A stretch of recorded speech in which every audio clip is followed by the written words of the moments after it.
I came home early from overseas to surprise my fiancée, but found her wearing my dress blues to a party with another guy.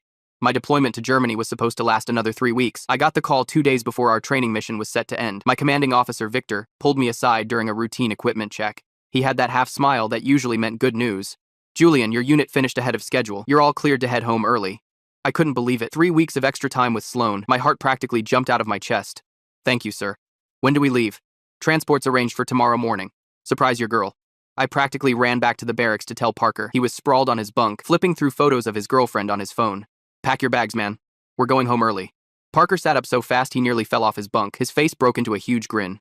"You serious? How early?" 3 weeks. Victor just told me. Transport leaves tomorrow.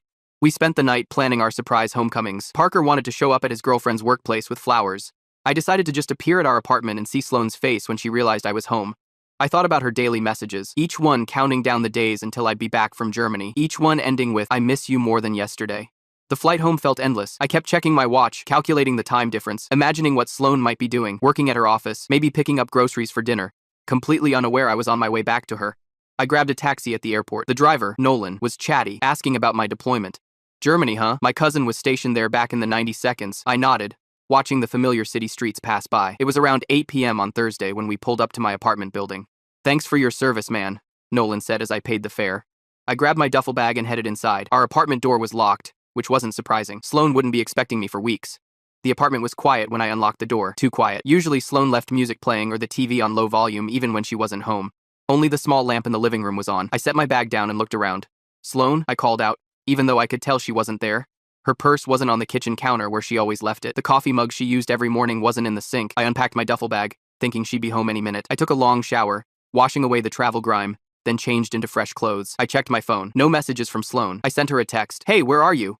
No response. By 9 p.m., I started to worry. I called her phone, straight to voicemail. "Hey, it's me. Call me when you get this." I made myself a sandwich and watched TV. The clock hit 10 p.m., still no sign of Sloane.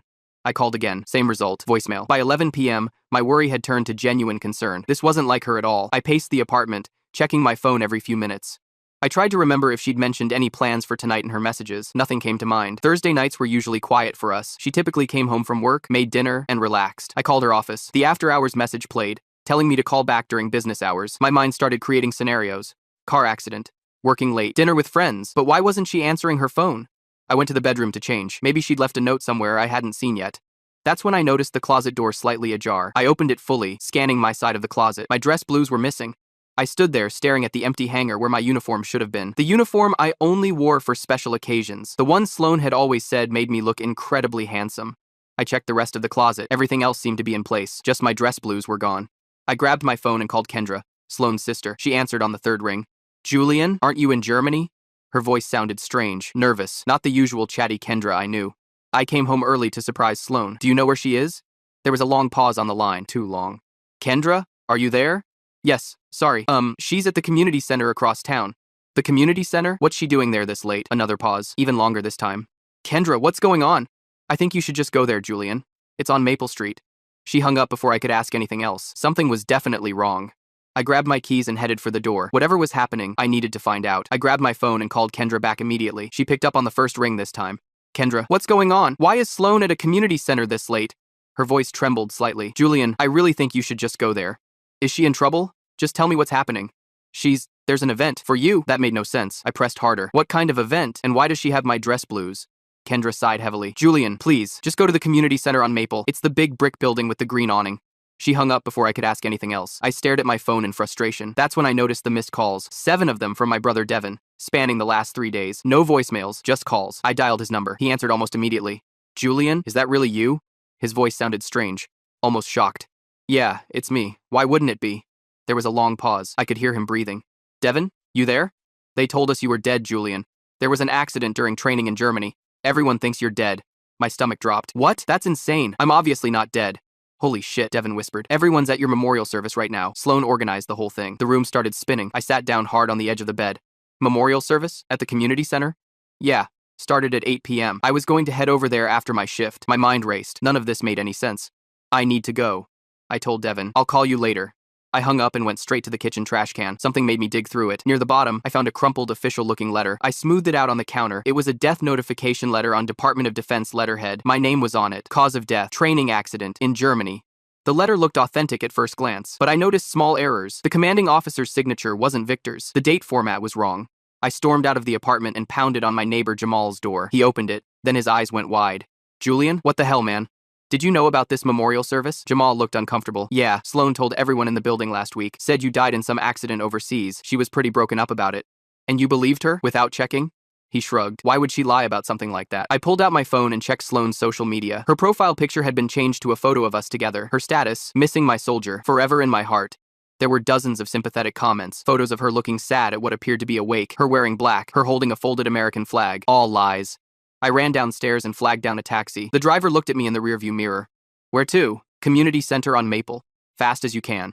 The driver nodded and pulled away from the curb. I stared out the window, my mind spinning with questions. Why would Sloan fake my death? Who was she with at the community center? Why was she wearing my dress blues? The taxi couldn't move fast enough. I checked my watch. It was nearly midnight. The memorial service had been going for 4 hours. I scrolled through more photos on my phone. There was Sloan with Faith, her best friend, both of them dressed in black. Faith's caption: "Supporting my best friend through this unimaginable tragedy."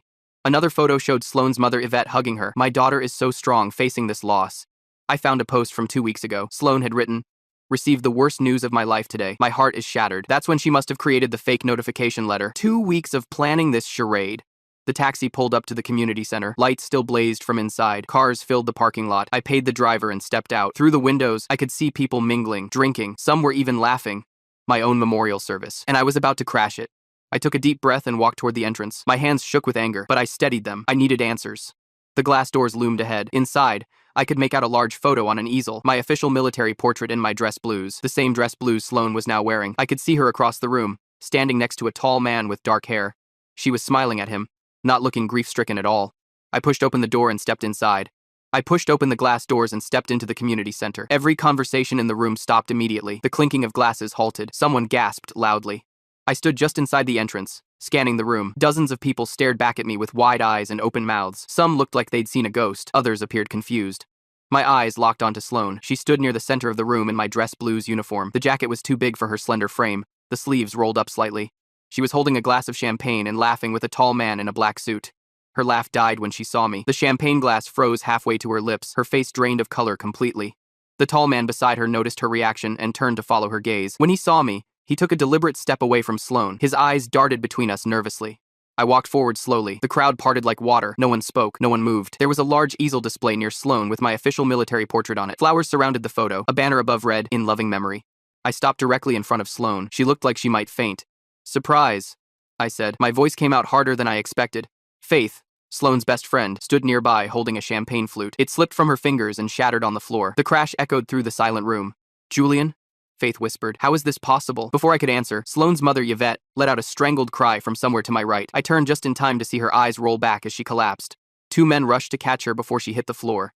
The commotion broke the spell of silence. Voices erupted around the room. People pointed. Someone shouted my name. Questions flew from all directions. "Is that really him? I thought he died in Germany. What's happening?" A middle-aged man in a dark suit approached me cautiously. He had a funeral director's practiced somber expression. "Sir, perhaps we should step outside for a moment," he said quietly. His name tag read, Terrence. I ignored him and turned back to Sloan. "What is this? Why are you wearing my uniform?" Sloan's mouth opened and closed, but no words came out. The tall man beside her placed a protective hand on her shoulder. "I think everyone needs to calm down," he said. His voice was deep and confident. I glared at him. "And you are?" "I'm Andre," he squared his shoulders slightly. "Sloan and I have known each other for years." "He's my ex," Sloan finally managed to say. Her voice was barely audible. "We reconnected a few months ago." The pieces started falling into place. I felt sick to my stomach. "A few months ago? While I was deployed?" She didn't answer. She didn't need to. Her eyes told me everything. I pointed at the death notification letter I'd found in our trash. "Did you forge this? Did you tell everyone I was dead?" The room went silent again. All eyes were on Sloan. "I can explain," she whispered. "Please do," I said. "Explain why you're holding a memorial service for me while I'm standing right here. Explain why you're wearing my dress blues. Explain why everyone thinks I died in Germany." Kendra appeared from the crowd and stepped between us. "Julian, this isn't the place. It seems like the perfect place," I said, "since apparently this whole event is about me." Faith had recovered from her shock and moved closer. "Julian, we all received notification. There was a training accident, we were told." "There was no accident." I cut her off. "My unit finished early. I came home to surprise Sloan." I turned back to Sloan. Some surprise, huh? Andre cleared his throat. I think we should take this conversation somewhere private. Why? Are you uncomfortable? I asked him. Finding out your girlfriend's fiancé isn't actually dead must be awkward for you. Several people gasped. Apparently, not everyone knew Sloan and I were engaged. 8 months, I said to the room. We were engaged for 8 months before I deployed. Sloan's face crumpled. Tears streamed down her cheeks, smearing her mascara. I'm sorry, she whispered. I didn't know what else to do. You could have broken up with me like a normal person, I said, instead of declaring me dead. Terrence, the funeral director, tried again. Sir, please, this is very distressing for everyone. I looked around the room at all the shocked faces. People I knew, friends, co-workers, all of them had believed I was dead. Did everyone know about this except me? I asked. Kendra touched my arm gently. Julian, no one knew the truth. We all thought you were really gone. I pulled away from her. But you knew something was wrong when I called you earlier. You didn't sound surprised. She looked down at her feet. Sloan told me this afternoon she was going to tell everyone after the memorial. Tell everyone what? Andre stepped forward. That she was moving on. With me. I stared at him in disbelief, then back at Sloan. You faked my death so you could be with him? It wasn't like that, she insisted, her voice stronger now. I couldn't face telling everyone I was leaving you while you were deployed. It would have made me look terrible. So instead, you made me dead? I couldn't believe what I was hearing. I was going to tell the truth eventually, she said. Say, there was a mistake with the notification. I shook my head in disgust. And my dress blues? Why are you wearing my uniform? She looked down at the jacket, almost as if she'd forgotten she was wearing it. It made it seem more real. I reached out and grabbed the sleeve of my jacket. Take it off, now. Sloan slowly removed my uniform jacket and handed it to me. The room watched in complete silence. I folded it carefully over my arm and turned to leave. I'd heard enough. Julian, wait, Sloan called after me. I stopped but didn't turn around. I'm sorry, she said. I never meant for this to happen. I looked over my shoulder at her. Yes, you did. You planned every detail. I walked out of the community center, leaving my own memorial service behind. The community center lobby emptied quickly. People whispered as they filed out, stealing glances at me like I was some kind of ghost. I stood there holding my dress blues while Sloan sobbed quietly in a corner with Andre hovering nearby. Kendra approached me with her hands raised in surrender. Julian, I need to tell you something. You knew about this? I asked. She nodded. I helped her plan it. The memorial, the story, everything. My stomach twisted with betrayal. Kendra had always been straightforward with me. Why? I demanded. She wanted out, Kendra said simply. She met Andre 3 months after you deployed. They reconnected at a college reunion. Sloan composed herself enough to walk over. Her mascara streaked down her cheeks. It wasn't supposed to be like this, she said. You weren't supposed to come home early. I laughed bitterly. So, this is my fault for surviving? No, she trailed off, looking at the floor. I didn't know how to tell everyone I was leaving you while you were deployed. Faith approached cautiously. She looked genuinely shocked. Julian, I had no idea, she said. Sloan showed us the notification letter. It looked real. She forged it, I said. Made the whole thing up. Faith turned to Sloan with disgust. You lied about his death? What is wrong with you? Sloan flinched. I panicked. I didn't want to be the villain who abandoned her soldier. So you made me dead instead, I said flatly. Terrence, the funeral director, stood awkwardly nearby. I'm going to need payment for services rendered regardless of circumstances. I ignored him and stepped closer to Sloan. How did you get my dress blues? You gave me a key to your storage unit before you left, she admitted. I remembered. I'd trusted her with everything. And the death notification? I asked. How did you make that look official? Andre cleared his throat. My cousin works in administration at Fort Lewis. She helped with the letterhead. I turned to him. You were part of this from the beginning? He at least had the decency to look ashamed. I told her to just break up with you. But that would make her look bad, I said, understanding now. Better to be the grieving fiancé than the cheating one. Sloan nodded miserably. I was going to wait a respectable amount of time, then start dating Andre publicly. I pulled out my phone and called Victor. He answered on the 3rd ring. Julian, everything okay? Sir, has there been any training accident in our unit? I asked, putting the call on speaker. What? No. Everyone's accounted for. Why? Thanks, sir. I'll explain later. I hung up and stared at Sloan. You didn't think I'd check? I was going to say there was a mistake, she said, that they identified the wrong soldier. Yvette had recovered from her fainting spell and joined us. She looked between me and Sloan with confusion. I don't understand what's happening, she said. Your daughter faked my death so she could be with Andre without looking bad, I explained. Yvette's eyes widened. Sloan Marie Thompson, tell me that's not true. Sloan couldn't meet her mother's gaze. That was answer enough. I carefully folded my dress blues over my arm. I want the rest of my things, tonight. Julian, please, Sloan begged. Can we talk about this privately? There's nothing to talk about, I said. You declared me dead. Consider our engagement buried with me. I turned to leave. Faith stepped forward and touched my arm. I'm so sorry, she said. I had no idea she would do something like this. I nodded. Neither did I. Outside, the night air felt cool against my face. My phone buzzed with a text from Devin. Where are you? Are you okay? I called him and explained everything. He was silent for a long moment. I'll be at your apartment in 20 minutes, he finally said. We'll get your stuff tonight. True to his word, Devin arrived with his truck. We packed everything I owned in under an hour. Sloan didn't return home the entire time. You can stay with me until you figure things out, Devin offered. I nodded gratefully. Thanks. I need to report this tomorrow. Report what? Impersonating a military official is a federal offense, I explained. Forging those documents, faking my death notification, that's serious. Devin whistled low. Damn. She really didn't think this through. She thought I'd never find out, I said. The next morning, I called the military legal office. They took my statement with grave concern. The JAG officer assured me they would investigate. Falsifying military deaths is something we take extremely seriously, she said. I spent the next week rebuilding my life. Credit cards Sloan had canceled, accounts she'd closed, friends who still couldn't believe I was alive. Parker called from Germany when he heard the news.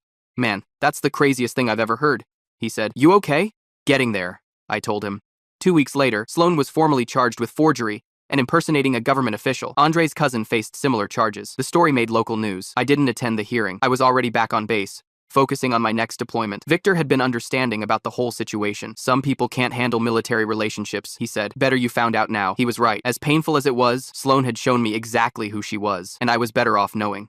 I received a letter from Sloan a month later. I recognized her handwriting on the envelope. I held it for a long moment, then dropped it in the trash without opening it. Some people weren't worth keeping in your life, even as memories. I had learned that lesson the hard way. I was moving forward, without her, without the lies, and definitely without any more surprises.